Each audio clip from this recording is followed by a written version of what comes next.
பொதுவாக ஜீவராசிகளுடைய எச்சங்கள் நம்மளுக்கு ரொம்ப பவர்ஃபுல்லானது. எந்த நெகட்டிவும் நம்ம கிட்ட அந்த விடாமல் பாதுகாக்கக்கூடியது மிக அற்புதமான சக்தி இந்த ஜீவராசிகளுக்கு உண்டு. மனிதர்களுக்கு எவ்வளவு இடம் கொடுத்து அந்த வீட்டுக்குள்ள வாழ்றோமோ அதே இடம் ஒரு ஜீவராசிகளுக்கும். அதனால மனிதர்கள் வாழும் இடத்தில் ஜீவராசிகள் ஒரே ஈக்குவலா, நான் மனிதனுக்கு ஈக்குவலா உட்கார வைப்பேன் ஜீவராசிகளை. அதனால முயல் எலி பாத்தீங்கன்னா நம்மளுடைய முடியின் தன்மையை குறிப்பதாக இருக்கும். ஆனா வேலை வாய்ப்புகள் பிரச்சனைகள் உருவாகும் இடத்தில் எலி அதிகமாக உள்ளுக்கு தொந்தரவு பண்ணும். 10 நிமிஷம் உங்களுக்காக ஒரு தனி நேரத்தை உருவாக்கி நீங்க உட்காருங்க, அமைதி நிலையில் உட்காருங்கன்னு சொல்லிட்டு நிறைய பேர் சைக்காலஜிக்கலா நம்மளுக்கு அட்வைஸ் பண்ணியிருப்பாங்க. கட்டுமானத்தின் வலிமை, கட்டிடங்களின் பாதுகாப்பு. ஸ்ரீ துர்கா டிஎம்டி கம்பிகள்.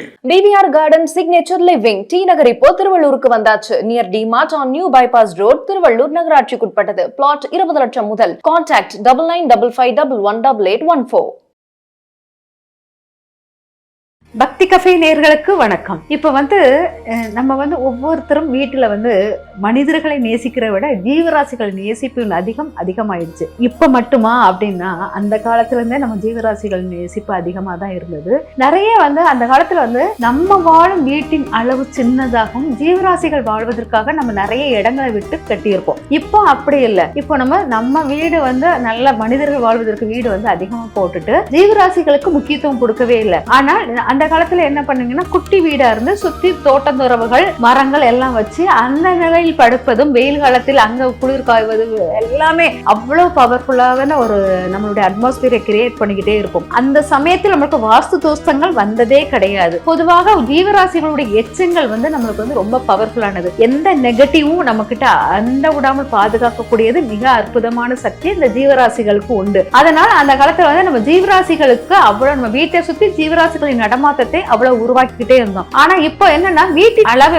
பெருக்கிட்டு சுற்றுப்புற அளவை சுருக்கிட்டனால நம்மளுடைய ஜீவராசிகளுடைய அந்த ஜீன் இருக்கு இல்லையா, அந்த காலத்துல நம்ம ஜீவராசி மேல உள்ள பற்று நம்ம ஜீன் அப்பவும் உதயமாகிட்டே தான் இருக்குது. ஆசைகளுக்காக வீட்டின் அளவை பெருக்கிட்டோம். ஆனா அந்த ஜீனுடைய தன்மை, நம்மளுடைய டிஎன்ஏ அந்த ஜீவராசிகளை வளர்க்கணுங்கிற ஆசை நம்ம குறையவே இல்லை. அதனால நம்மளுக்கு என்னன்னா அந்த ஜீவராசி மேல ஒரு நாட்டம் விடுகிறது. அந்த நாட்டத்தின் விளைவாக நிறைய ஜீவராசிகளை வளர்க்க ஆரம்பிக்கிறோம். ஒவ்வொருத்தரும் ஒவ்வொரு விதமாக நாயை வளர்க்கிறோம், பூனை வளர்க்கிறோம், பறவைகளை வளர்க்கிறோம், அப்படின்னு சொல்லிட்டு விதவிதமான விலங்குகளையும் நம்ம வளர்க்கிறோம். நட்பாக நம்ம கிட்ட பழகும் விலங்குகளை வளர்க்கிறோம். ஏன்னா நம்ம அப்ப என்னன்னா வீட்டுக்குள் வெளியே வைத்து வளர்த்த ஜீவராசிகளை இப்ப வீட்டுக்குள் வைத்து வளர்க்கக்கூடிய தன்மையில் மாறி இருக்கும் அப்படிங்கிறது. மனிதர்களுக்கு எவ்வளவு இடம் கொடுத்து அந்த வீட்டுக்குள்ள வாழ்றோமோ அதே இடம் ஒரு ஜீவராசிகளுக்கும் ஒரு ரூமை கொடுத்து அதுகள் வாழ்வதற்கான செட்டப்பையும் ரெடி பண்ணி கொடுக்கிறோம். இதை நம்ம பொதுவா நம்ம பண்ணுவது மிக தவறான விஷயம் என்னன்னா, நம்ம வீடு கட்டும் போதே நம்ம சுற்று வட்டாரத்தில் ஒரு எம்டி பிளேஸ், ஆகாய தொடர்பு, பிரபஞ்ச தொடர்புடன் நம்ம ஒரு இடத்தை ஒதுக்கிட்டு இது என்னுடைய ஜீவராசி உட்கார்ந்து வாழும் இடமாக நம்ம ஒதுக்கி வச்சு கட்டியிருந்தீங்கன்னா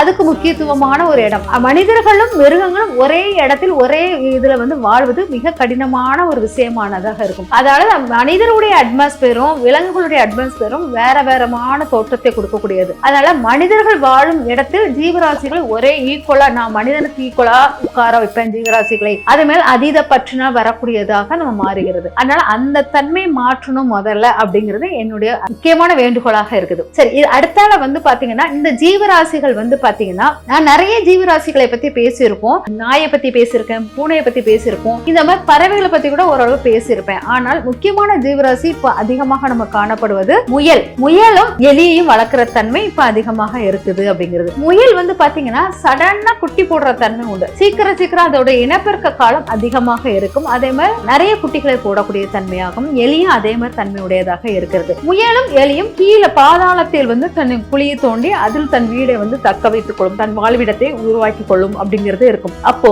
இது பாத்தீங்கன்னா பொதுவாக இது மண் தத்துவத்தை ஆக்டிவேட் பண்றதுக்காக இந்த எலியும் முயலும் நமக்கு செயல்படுகிறது அப்படிங்கிறது. மண் தத்துவத்துக்குரியது எலி ஏன் மண் தத்துவத்துக்குரியது? பிள்ளையார் மண் தத்துவத்துக்குரியது. ஆமா, எப்படின்னா அம்மாவின் அழுக்கில் தோன்றியவர். அம்மாவுடைய அழுக்குங்கிறது மண்ணு, அழுக்குங்கிறது மண்ணு மாதிரி தான் இருக்கும். அந்த அழுக்கில் இருந்து தோன்றியவர் அப்படிங்கிறதுனால பிள்ளையார எந்த சாணி பிள்ளையார் அப்படிக்கிறோம், மஞ்சள் பிள்ளையார் அப்படிக்கிறோம், எந்த பிடி பிடிக்கிறோமோ அதெல்லாம் பிள்ளையார் கோலம். ஒரு பிடி பிடிச்சா அது பிள்ளையார் கோலமாக எடுத்துக்கிறது.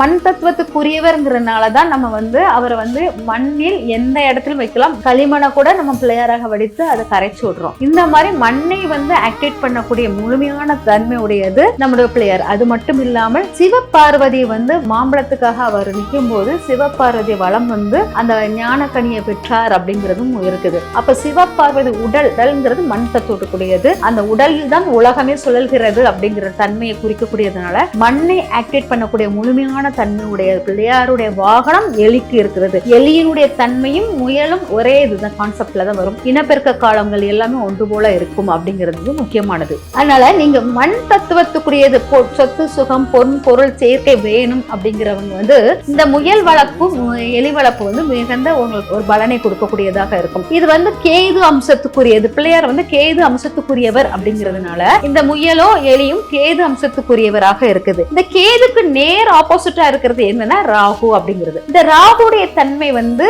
எப்படின்னா ராகுங்கிறது பாம்பை குறிப்பதாக இருக்கும், பாம்புடைய வாயை குறிப்பதாக. இந்த கேதுவை பிடிக்கக்கூடிய முழு தன்மை வந்து ராகு பாம்புக்குள்ளது. ஆனால் ராகுடைய தன்மை அதிகமாக யாருக்கு இருக்கு? ராகுனா நிறைய பிரச்சனை, ராகுனா நிறைய உருவாகு. ராகுனா எப்படி அப்படின்னா ராகுங்கிறது சாபத்தை குறிப்பதாக இருக்கும், இறப்பை குறிப்பதாக இருக்கும், நோய்கள் அதிகமாக உருவாக்கக்கூடியதாக இருக்கும். இந்த மாதிரி இருக்கிறவங்க அதிகமாக இந்த வீட்டுல வந்து இறப்பு நோய்கள் இதெல்லாம் உருவாக்குறவங்களுக்கு இந்த இடத்துல வந்து நீங்க கேதுவான முயலையும் எலியையும் வைத்து வளர்த்துக்கிட்டே இருந்தீங்கன்னா இந்த ராகு பிரச்சனைகள் நீங்கக்கூடியதாக மாறும். அதனால் நோய்கள் அதிகமாக இருக்கிறது, சொத்து சுகங்கள் வழக்குகள் இந்த மாதிரி இருக்கக்கூடிய இடத்தில் நீங்க முயலையோ அல்லது எலியவோ வளர்த்தீங்கன்னா அதோடைய தன்மை குறையும் அப்படிங்கறத எடுத்துக்கலாம். அதனால முயல் எலி வந்து பாத்தீங்கன்னா நம்மளுடைய முடியின் தன்மையை குறிப்பதாக இருக்கும். ஒருத்தருடைய முடியின் அளவு குறையும் போது, முடியினுடைய தன்மை உங்களுக்கு குறையும் போது முயலையும் எலியையும் வைத்து வளர்க்கும் தன்மையாக எடுத்தீங்கன்னா உங்களுக்கு அது சிறப்பான மாற்றத்தை கொடுக்கும் அப்படிங்கறத எடுத்துக்கலாம். கேது தன்மை குறையும் போது ராகு தன்மை அதிகமாகும். அதனால அதை சரி செய்வதற்கு உங்களுக்கு அது முக்கியமானதா இருக்கும். எப்பவுமே நம்ம வந்து எப்பவுமே ஒரு ரசான ஒரு பெரிய கூட்டத்துக்குள்ளே இருந்தால் நம்மளால் ஒரு பிரஷர் அழுத்தம் உருவாகி நம்மளுக்கு நோய்கள் நிறைய உருவாகும். அதனால நம்மளுக்குன்னு ஒரு தனிமையான ஒரு இடம் உருவாக்கணும். தனியாக இருக்கக்கூடிய ஒரு 10 நிமிஷம் ஒரு மெடிடேட் பண்ணுங்க. 10 நிமிஷம் உங்களுக்காக ஒரு தனி நேரத்தை உருவாக்கி நீங்க உட்காருங்க, அமைதி நிலையில் உட்காருங்கன்னு சொல்லிட்டு நிறைய பேர் சைக்காலஜிக்கலா நம்மளுக்கு அட்வைஸ் பண்ணியிருப்பாங்க. அதுக்கு காரணம் வந்து கொஞ்சமாச்சும் நம்மளுக்கு கேது தன்மை வரணும் அப்படிங்கிறதுக்காக. அதனால உங்களுக்கும் ஒரு சிறு இடம், உங்களுக்குன்னு ஒரு ஸ்பேஸ் கொடுக்கணும் அப்படிங்கிறது